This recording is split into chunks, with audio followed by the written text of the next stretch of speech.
الحمدللہ رب العالمین والصلاة والسلام علی سید الانبیاء والمرسلین اما بعد۔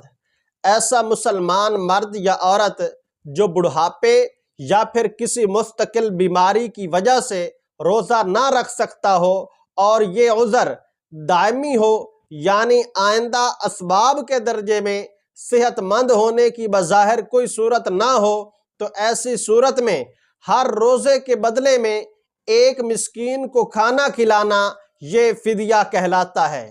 یہ فدیہ روزے کی طاقت نہ ہونے کی صورت میں ہے۔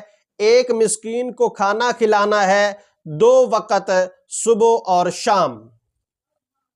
یا تو کھانا کھلا دیں 2 وقت پیٹ بھر کر، یا اجناس میں سے کوئی جنس دے دیں۔ اب سوال یہ ہے کہ جنس کون سی دیں گے؟ تو کشمش، کھجور یا پھر جو یا پھر اسی طرح گندم میں سے کوئی، ان 4 اجناس میں سے کوئی بھی جنس دے سکتے ہیں۔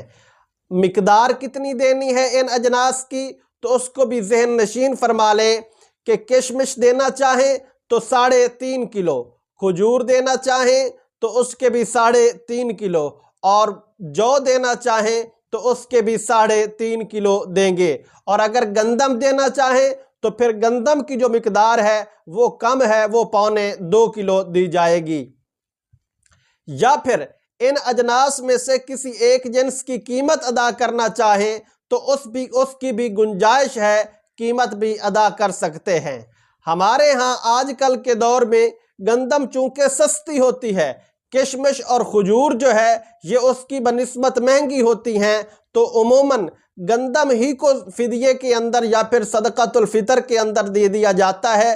اگرچہ اس کے ادا کرنے سے بھی فدیہ اور صدقۃ الفطر جو ہے وہ ادا ہو جاتا ہے، لیکن ہم جب بھی فدیہ یا پھر صدقۃ الفطر ادا کریں تو اپنی مالی حیثیت کے مطابق ادا کرنا چاہیے۔ اگر مالی حالت اچھی ہے تو کشمش اور کھجور کے ذریعے سے جو ہے وہ صدقۃ الفطر یا پھر فدیہ ادا کرنے کی کوشش کرنی چاہیے۔ اگر مالی حالت متوسط ہے تو پھر فدیہ جو کے ذریعے سے ادا کرنے کی کوشش کی جائے، اور اگر مالی حالت کمزور ہے تو پھر گندم کی صورت میں یا پھر اس کی قیمت کی صورت میں جو ہے وہ فدیہ اور صدقہ فطر ادا کیا جانا چاہیے۔